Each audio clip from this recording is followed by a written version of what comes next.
In this video, I just want to show you how you can differentiate functions.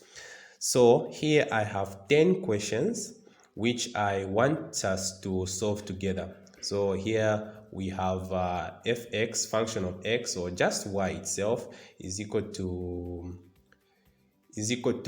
theta. I don't know, I've even forgotten the name of this sign, but it's a constant. So what we want to do in calculus, what you need to know is that calculus is a tool that helps us to find the rate of change of a function. I repeat, calculus is a tool that helps us to find the rate of change of a function, and that rate of change, we just call it a derivative. So here we want to find the derivatives of these functions, these 10 functions. So how do we find the derivatives of these 10 functions? Well, the rule here is this one. When you have x to the power n, what you need to do is you need to get this n and then bring it down so that you have n x, and then this n again, you subtract 1. This is how you find the derivative of a function. That's what we are going to do with these equations. So let us go. So what's the derivative of this constant? Well, remember we said that calculus is a tool that helps us to find the rate of change of a function. Now, this is a constant. A constant does not change. So, what is the derivative of a constant? It is simply 0, because a constant does not change. What about here on 2?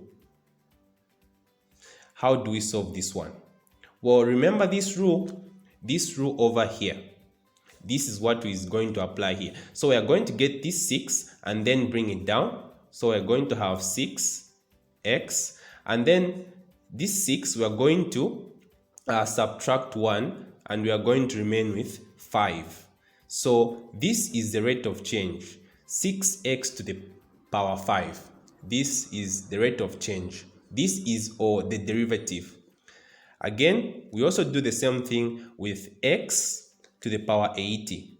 So again, you bring down the 80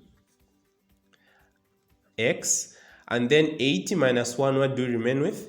We remain with 79. So this is our derivative. 9x to the power 2, what do we do again? Well, we bring these 2 down, but then there is 9 here. So what we do, we multiply 9 times 2. 9 times 2 will give us 18 x, and then 2, we subtract 1. So what are we going to remain with here? It's just 1. If we want, we can't even just put it, because any variable or any number to the power 1 is just itself. So if you want, you can put x to the power 1. Or if you want, you can just leave it x, because this x comes one time. So it's x to the power 1, even if you don't put 1 there. So again, you do the same thing here. What do we have? Sorry, this looks like a 9. It's a G that I put here. So what do we have here? 8w to the power 7. So again, you multiply 7 times 8. 7 times 8 will give us, what does it give us? 42. No, sorry. It's not 42. To give us 56. So we get 56. Then 56w, 7 to the power what? 6, because 7 minus 1, so we have 6. Again, now we have this. Now to simplify this, you just do like this. You have 3 over 5, and then you bring this down. Remember, we are multiplying, so you bring this down, multiplied by 6. This dot is just another way of writing the multiplication sign. So this is simply 6 times 3 over 5, and then x, we have 6 minus 1 to the power 5. So what do we have? 6 multiplied by 3. That will give us 18 over 5x to the power 5.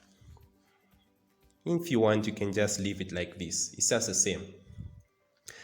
And then again, you have t to the power 7 over 25. So how do we do this? Well, we have t, the variable. So if you want, you can put like this, 1 over 25, because t over 25 is the same as 1 over 25 times t. So t to the power 7. So what do we have here? We have 1 over 25 multiplied by 7 t to the power 6. So what do we have? You have 7 over 25 t to the power 6. And then you have your derivative. So these are the derivatives. This is how you solve, how you find derivations in calculus.